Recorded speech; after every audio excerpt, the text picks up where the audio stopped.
Segunda, representar a Uri. Agora, a mais pesada é representar a Fabiana, que infelizmente não foi por aqui, né? A responsabilidade é bastante grande, né? O tema sugerido pela Uri é muito interessante. É um dos pilares da doutrina espírita, quando fala sobre os princípios básicos. Tem um dos princípios que fala sobre comunicabilidade dos espíritos, comunicabilidade dos homens com os homens, que estranhos, né? Mas dos homens com corpo, com os homens sem corpo, e vice-versa. Porque lá no livro dos médiuns, Kardec faz essa pergunta: espíritos? E a espiritualidade responde que sim, mas que os espíritos não são nada mais, nada menos do que as almas dos homens e mulheres que viveram como hoje nós vivemos e que amanhã nós vamos trocar de lugar. Né? Eu lembro que quando eu era desse tamanho, eu nasci numa cidade muito grande chamada Urubici. E naquele tempo, quando eu nasci, as atividades eram muito diversas, né? As opções de lazer eram muito diversas. Então nós tínhamos uma opção nos domingos de manhã que era irmos à missa. Ao meio-dia almoçávamos em família e à tarde tínhamos a terceira opção de lazer, íamos ao cemitério. Costume dos antigos, né? Cuidar daqueles que já haviam partido, mas existia uma placa muito interessante na chegada daquele cemitério. Essa placa dizia o seguinte: veja bem, você que aqui chega, já fui o que tu és, um dia hás de ser o teu gestor. Como é isso, né? Que importante, né? Reconfortante. Então Kardec fala disso, né? A espiritualidade traz essa informação para Kardec. Essa comunicabilidade, ela é de ser para ser, de homens para homens, de pessoas para pessoas, embora em estados diferentes, né? de densidade de matéria. Mas a mediunidade não é algo da doutrina espírita. Kardec sempre colocou, e coloca com mais objetividade lá na Gênesis, quando afirma que os fatos espíritas, que a doutrina espírita é de todos os tempos. E a gente se pergunta, mas se a doutrina espírita passa a ser codificada em 1855, com a observação dos fatos, com a análise, com a preparação em 1856, com a publicação da primeira obra em 1857, como pode a doutrina espírita, o espiritismo, ser de todos os tempos? Porque os fatos, aqueles pilares que sustentam a doutrina espírita, são de todos os tempos.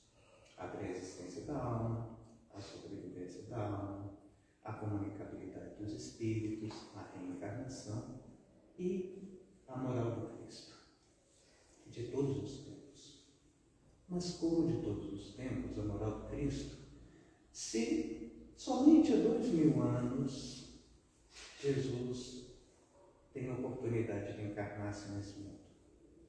É porque todos os princípios da lei divina que são trazidos por Jesus já estavam nesse mundo a partir da formação dos primeiros lugares, as primeiras formas, os primeiros entes, as primeiras células, a preparação para que isso tudo se desenvolvesse, até que surgisse a oportunidade de que o espírito, uma vez transformado de princípio espiritual, adquirindo a espiritualidade, viesse a encarnar pela primeira vez. Tudo é parte do mesmo princípio, do mesmo objetivo. E esse objetivo é uma lei de progresso, a qual todos nós estamos inseridos. E a espiritualidade, algum tempo atrás, teve a oportunidade de nos trazer uma comunicação muito interessante, muito bonita, no nosso grupo mediúnico, quando nos disse que O Evangelho é a carta magna de Deus aos homens, trazida por Jesus. É uma constituição de Deus para os homens, trazida por Jesus. E o que vem a ser a doutrina espírita, então? A doutrina espírita é o esclarecimento, é a elucidação dessa carta magna, dessa Constituição que Jesus nos trouxe, mas que por muito tempo nós não conseguimos entender. E talvez um dos grandes enganos aos quais nós estamos sujeitos à queda seja o de julgar que bastaria Jesus ter vindo ao mundo, trazido o Evangelho, a luz do Evangelho, para que todas as verdades se tornassem acessíveis, se tornassem inteligíveis, né? Que nós pudéssemos entender, mas acima de tudo que nós pudéssemos vivenciar. E infelizmente isso não é fato. Tanto é que, decorrido tanto tempo de cristianismo e muito mais tempo de que nós estamos sobre essa terra, nós ainda estamos mais próximos dos instintos do que da nobreza dos sentimentos. E aí tem uma questão lá no Livro dos Espíritos, que é a questão 627. Essa questão, obviamente, veio depois da 625. E a 625 é aquela questão em que Kardec pergunta qual o tipo mais perfeito que Deus tem oferecido ao homem por modelo e guia, e a espiritualidade responde simplesmente Jesus, vede Jesus. Mas então Kardec vai fazendo uma pergunta que é muito importante, e analisando essa pergunta, algo me diz que Kardec estava um pouquinho à frente no seu tempo, um pouquinho à frente ainda do nosso tempo. Porque ele vai fazendo uma pergunta ao mesmo tempo sobre o Evangelho e sobre a doutrina espírita. E essa pergunta, na questão 27, é a seguinte: uma vez que Jesus ensinou as verdadeiras leis de Deus, qual a utilidade do ensino que os Espíritos dão? Terão que nos ensinar mais alguma coisa? E a resposta: Jesus empregava a miúde, na sua linguagem, alegorias e parábolas, porque falava de conformidade com os tempos e os lugares. Faz-se mistério, agora, que a verdade se torne inteligível para todo mundo. Muito necessário é que aquelas leis sejam explicadas e desenvolvidas. Tão poucos são os que as compreendem e ainda menos os que as praticam. A nossa missão consiste em abrir os olhos e ouvidos a todos, confundindo os orgulhosos e desmascarando os hipócritas, os que vestem a capa de virtude e de religião, a fim de ocultarem suas torpezas. O ensino dos Espíritos tem que ser claro e sem equívocos, para que ninguém possa pretextar ignorância e para que todos possam julgar e apreciar com a razão. E olha que interessante essa última parte. Estamos incumbidos de preparar o reino do bem que Jesus anunciou. Daí a necessidade de que ninguém seja possível interpretar a lei de Deus ao sabor das suas paixões, nem pronunciar o sentido de uma lei toda de amor e de caridade. Então hoje nós vamos fazer um jogo aqui de ligar os pontos, que é importante. Obviamente, a doutrina espírita não inventou a mediunidade. Kardec vai colocar no Livro dos Médiuns que a mediunidade é um meio de comunicação. E que os médiuns são são os intermediários ou aqueles que interpretam esse meio de comunicação. E essa faculdade, ela se apresenta desde que o homem é homem, desde que surge a existência física no mundo. A primeira forma de mediunidade há de ser a última forma de mediunidade também, porque a primeira forma é a intuição. A partir da intuição, desenvolvem-se outras formas dessa comunicação mediúnica. E aí vem os fenômenos de efeitos físicos, muito vivenciados pelos selvagens, pelos homens das cavernas. Esses fenômenos que levam o homem a crer e a perceber a sobrevivência da alma e, por base disso, tornar normal o culto aos mortos, como culto àqueles que continuam. E nós vemos isso também mais tarde, na Roma Antiga, no culto aos ancestrais, e ainda hoje nos nossos meios. E surgem também outras faculdades, aí mais voltadas aos aspectos intelectuais, a mediunidade em efeitos inteligentes, quais sejam a psicografia, a psicofonia, a escrita, a fala, a clareaudiência, a clarividência. Essas mediunidades, esses fenômenos, que aos poucos vão mostrando-se ao homem, quando o homem passa a ter maior capacidade de análise. E nós vemos como que nos diz Emmanuel, ao chamar de uma invasão organizada, surgindo lá nos Estados Unidos de uma forma mais ostensiva, numa pequena comunidade do estado de Nova York, nos Shakers, em que uma comunidade toda evangélica passa a ter como que um surto desses fenômenos mediúnicos que passam a manifestar-se em todas as casas e acontecem as primeiras formas mais ostensivas de tentar uma decodificação do que se dizia, porque vinha essa comunicação pelo sinal da tipologia, em que se davam pancadas. Inventa-se dessa forma uma forma muito rústica de interpretação através de entendimento de que uma pancada representava sim, duas pancadas representava não para as perguntas.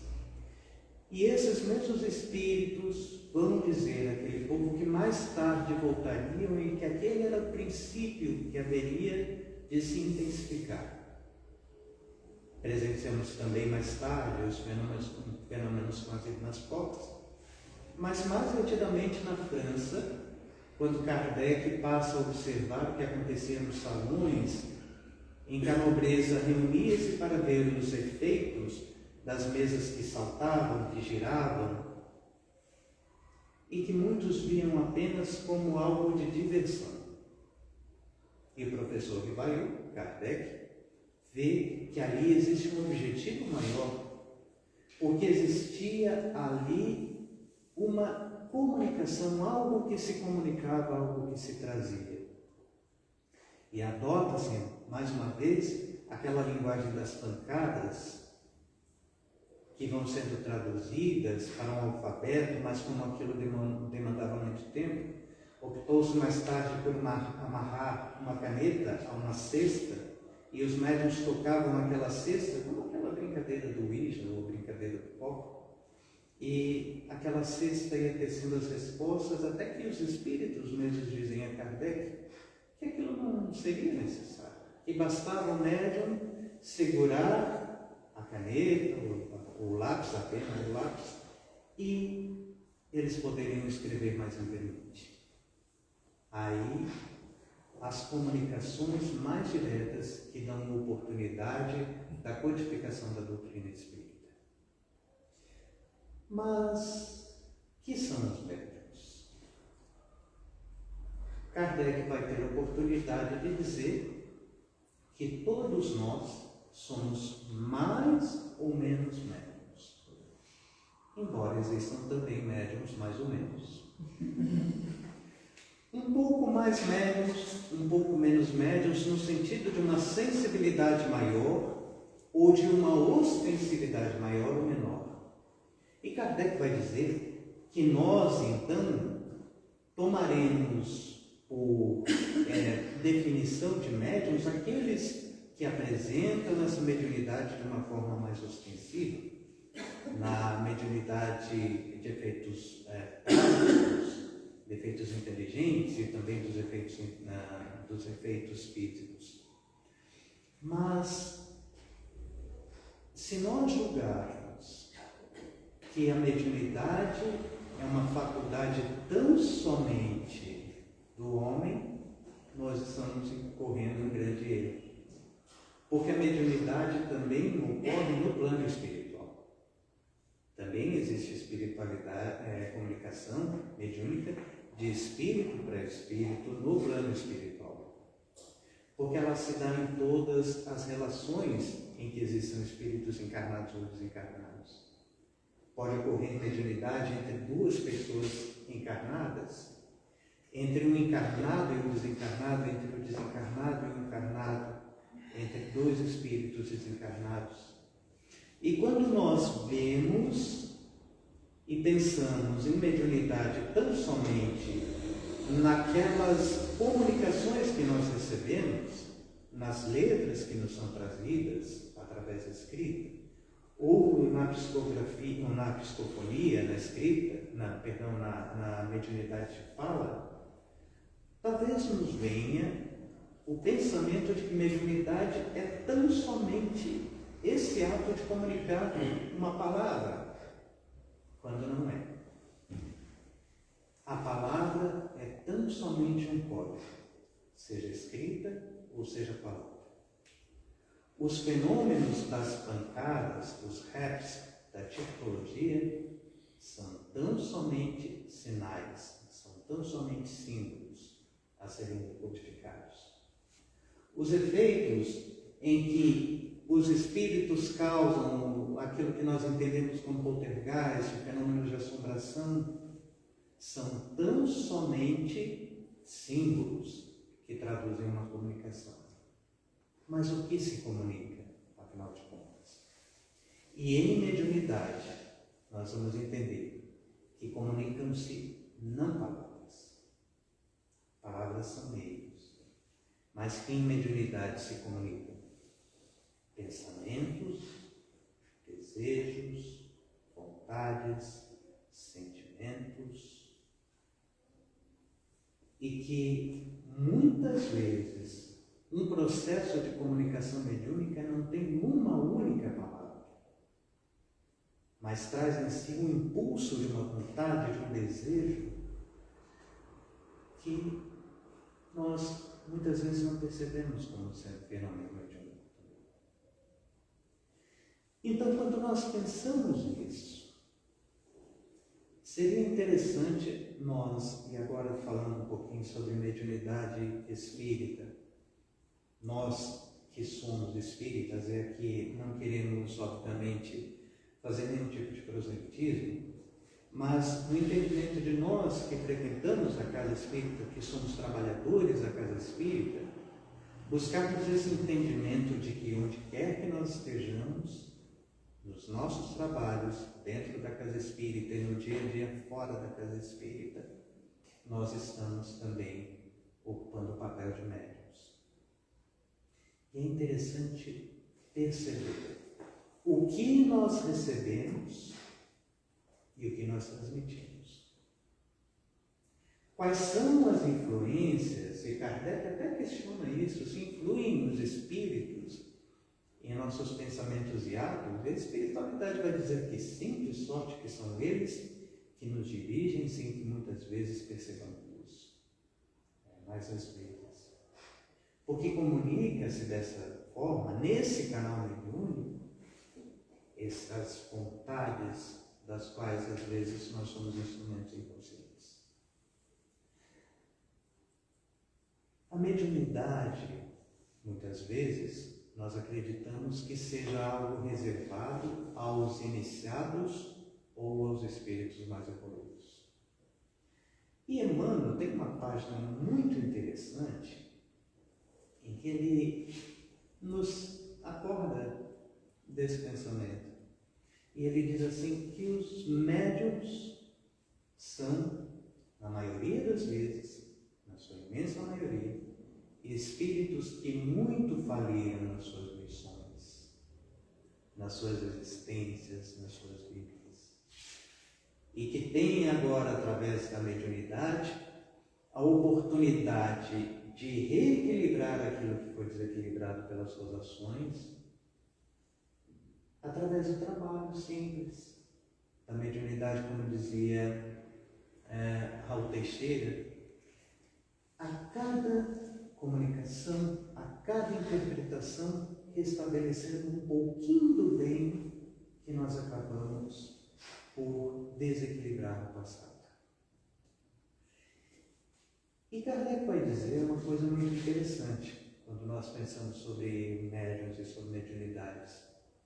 Ele diz que a mediunidade independe de moral, porque existem pessoas que têm uma mediunidade fantástica, mas que têm uma moralidade extremamente deficitária.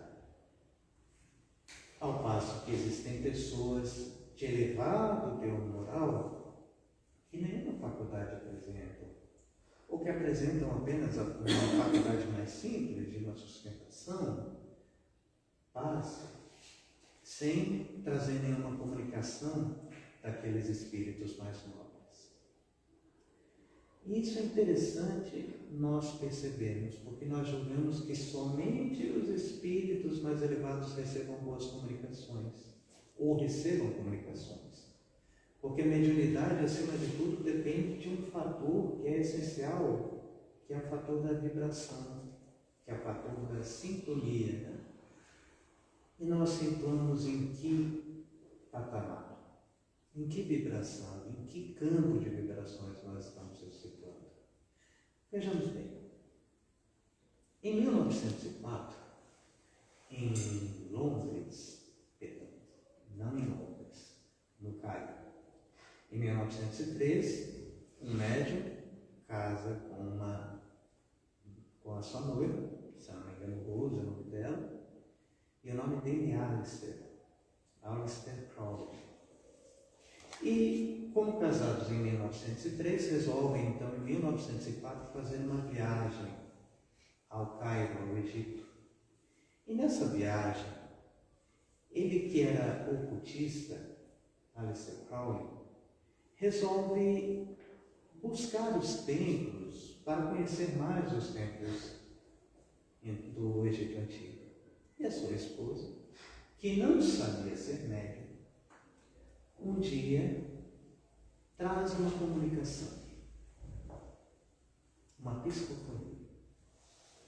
E nessa psicofonia, ela dizia ser um antigo servo de um imperador, de um faraó, que por sua vez era também a personificação de um dos deuses antigos. E Crowley duvida daquele fato e pede então à entidade que no dia seguinte ele levaria a sua esposa a um dos templos e lá ela deveria dar um sinal mostrando a sua imagem, a imagem dessa entidade que se comunicava. E assim foi, eles foram até o local, ela teve uma outra facilidade. E lá mostrou a figura do Deus que se referiu. Então ele tem certeza e passam a estabelecer comunicações através de cultos e de ritos. E numa dessas comunicações, ele recebe uma orientação para a divulgação de uma doutrina e de um pensamento. Toda doutrina religiosa deveria deixar de existir. E deveria deixar de existir pelas amarras que prendiam um homem, segundo essa entidade, e que eram impostas pela religião. A partir daquele instante, a lei era a vontade do homem. E traz uma frase que nós conhecemos, embora talvez nunca tenhamos lido nada de Crowley.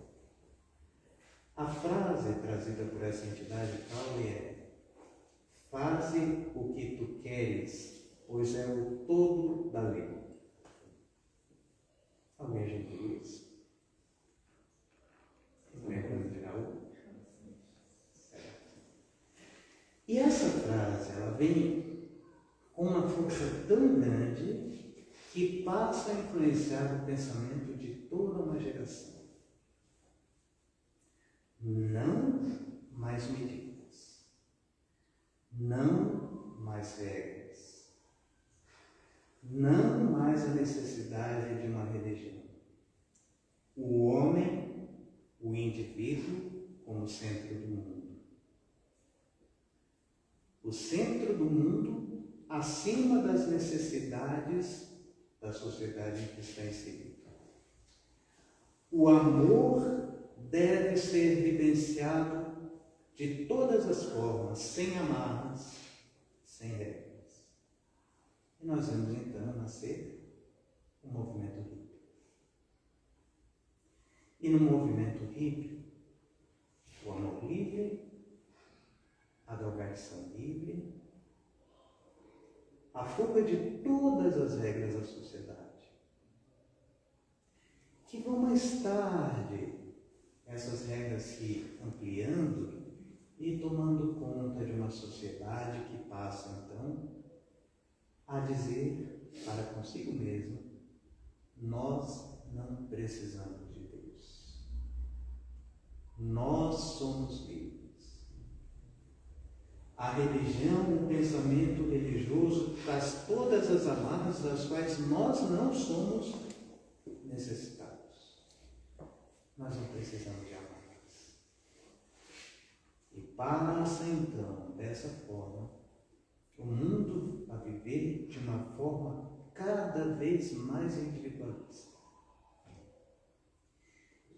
E sem o direcionamento das religiões, passa então a haver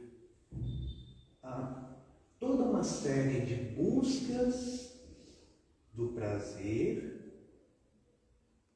da vida pela vida, daquele pensamento hedonista que diz que o sentido da vida é gozar, é viver, sem nenhum tipo de compromisso consigo mesmo. E, embora se tenha cada vez mais liberdade, cada vez mais o homem passa a ser vítima de si mesmo. Porque já não existe mais um direcionamento para Deus. E olha que interessante, porque Jesus coloca esse ponto há 2000 anos atrás, quando conta uma parábola. A parábola do filho pródigo. Quando o filho se aproxima do pai e diz: dá-me minha parte na herança, que herança é essa que nós recebemos de Deus? Qual a maior riqueza que nós compartilhamos de Deus? O livre-arbítrio. E o filho diz: dá-me o livre-arbítrio, porque eu quero viver segundo as minhas vontades. Essa riqueza, a liberdade, há de servir a todas as minhas vontades, ao império dos meus sentidos. E o pai, muito sábio, permite que ele tome da sua riqueza e ele vai. Vive segundo os seus prazeres, goza segundo as suas vontades. Gasta toda a sua liberdade, até o momento que surge o determinismo. E ele se vê, então, obrigado a buscar da comida dos porcos, ou seja, daquilo de pior que o mundo oferece. E nesse instante, já cansado de sofrer, ele lembra que na casa do Pai, até os servos, tem tudo o que de melhor o Pai pode oferecer. Ele resolve voltar. E quando volta, o Pai o avista de longe, corre ao seu encontro e manda preparar um banquete porque ele tem fome. E vejam bem que essa parábola retratada por Jesus é a parábola da sociedade, da humanidade que afasta-se de Deus. E que por afastar-se de Deus, passa a ter acesso somente às piores coisas do mundo. E talvez seja aquilo que nós estejamos vivenciando agora. Então, por que essa questão 627 que nós trouxemos aqui no começo é tão importante? Existem orientações muito claras nessa resposta.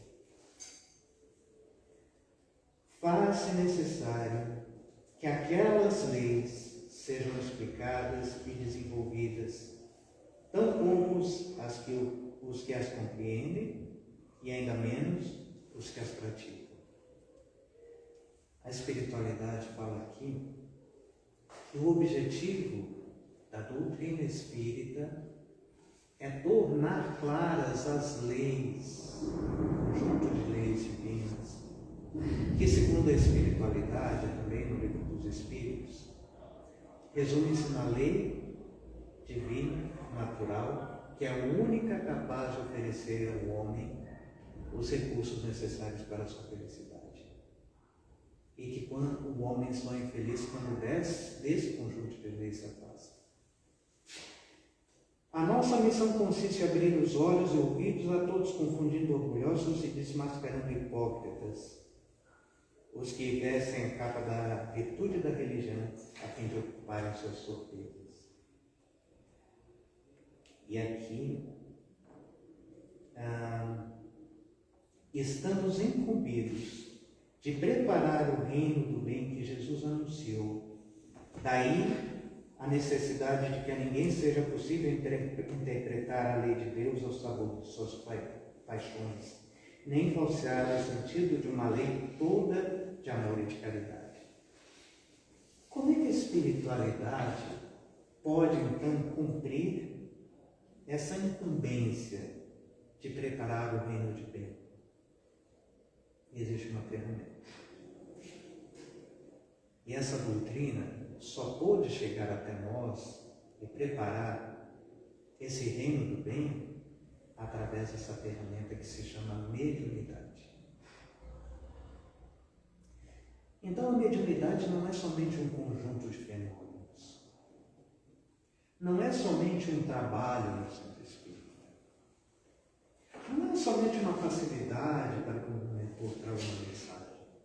Ela tem uma finalidade muito maior, que é de trazer os esclarecimentos dessa constituição divina ao homem. Mas tem um problema. Muitas vezes, já que aqui nós estamos falando de doutrina espírita e de mediunidade espírita, os trabalhadores espíritas acabam se ligando muito mais às suas paixões do que ao interesse maior da espiritualidade. Porque, como nós já vivemos um sem número de existências, das mais diversas, nessas existências nós fomos adquirindo uma série de hábitos que nós incorporamos a nós mesmos e que vivenciamos como paixões. E que muitas vezes interfere no pensamento da espiritualidade, porque como nós conversávamos, eu e a Emília um pouco antes de começarmos essa fala, passa-se muito mais a ideia e o sentimento do médium do que o princípio daquilo que é a doutrina espírita. essa mensagem, essa resposta fala da necessidade de não falsear uma lei que é toda de amor e de caridade, quando nós muitas vezes estamos mais interessados em fazer com que essa doutrina se abra, se expanda, porque ela traz muitas amarras, porque ela traz muitas regras, muitas leis. E o que nós queremos muitas vezes é que dentro da doutrina espírita nós também possamos dizer: faz o que tu queres, pois que é o todo da lei.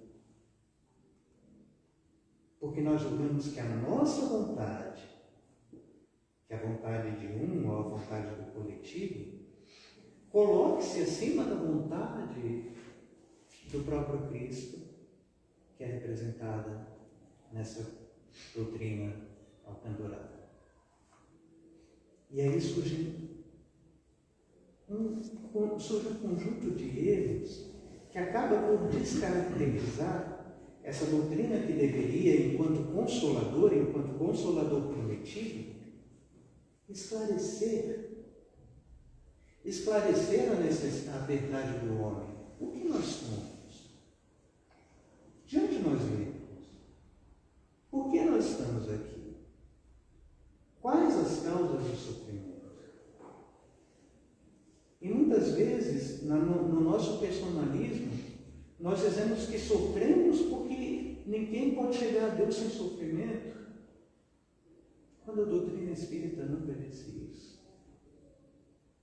Quando a doutrina espírita diz que, repetindo o que falava Jesus, no mundo teremos dores, angústias, porque isso faz parte do conjunto de acontecimentos da vida e das decorrências da convivência com pessoas de naturezas diferentes.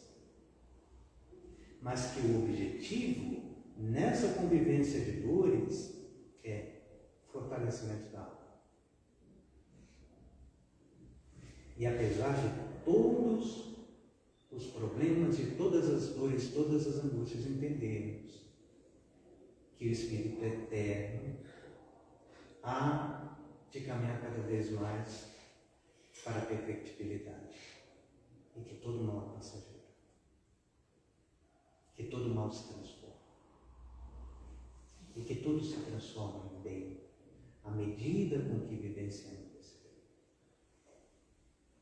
bem. Então, para concluirmos, a doutrina espírita é uma doutrina de simplicidade, que esclarece, mostrando aquilo que nós somos, e nos mostrando aquilo que nós somos, nos consola por dizer que nós sobreviveremos a todas as mortes, a todos os males, a todas as dores. E que amanhã todos nós alcançaremos um destino que é o único colocado a Deus para todos nós.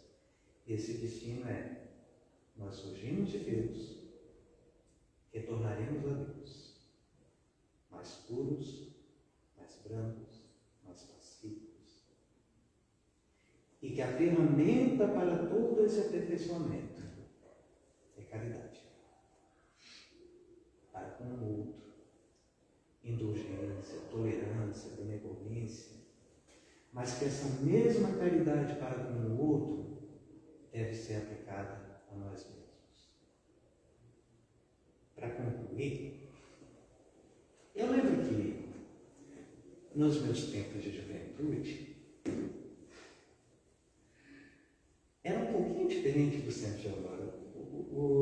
Os desejos dos rapazes no meu tempo o desejo era formar uma banda, fazer show por aí, né? Tocar na universidade, nos lugares da cidade. E aí eu lembro que tinha uma música de uma banda chamada Uns e Outros. E essa música tinha uma frase que é perfeita.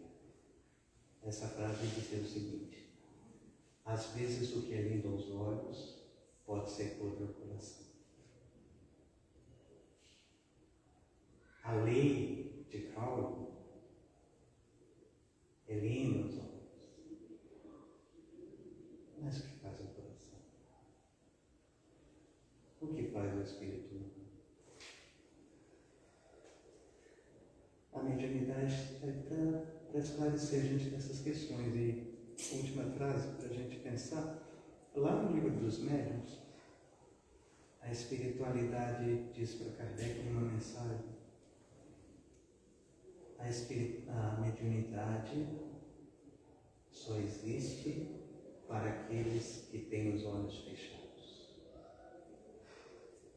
Porque aqueles que já abriram os olhos já não precisam ouvir as orientações da espiritualidade através da psicofonia, através da psicografia. Porque já tem essa ligação de coração para coração, com o mais alto, com Deus, na sua vontade da melhoria, da transformação. E é por isso que a gente vê tantos médiuns ótimos que nunca entraram numa casa espírita, que nunca deram uma comunicação, que estão em uma ambulância, socorrendo, socorristas que estão no hospital, que estão em um balcão de uma farmácia, que estão em uma ponte cumprimentando as pessoas na entrada dos carros, médiuns que estão nos hospitais operando, curando, receitando, porque a mediunidade, ela é de todos os homens, é de todos os espíritos. E quanto mais bem sintonizados nós estivermos, mais próximos a gente está da espiritualidade e mais próximos do entendimento dessa Constituição, que é a lei de Deus para todos nós. Muito obrigado pela paciência, pela tolerância. Obviamente isso não foi uma palestra, isso foi uma conversa, isso foi uma reflexão, e eu sempre digo que serve muito mais, antes de tudo, para quem está falando.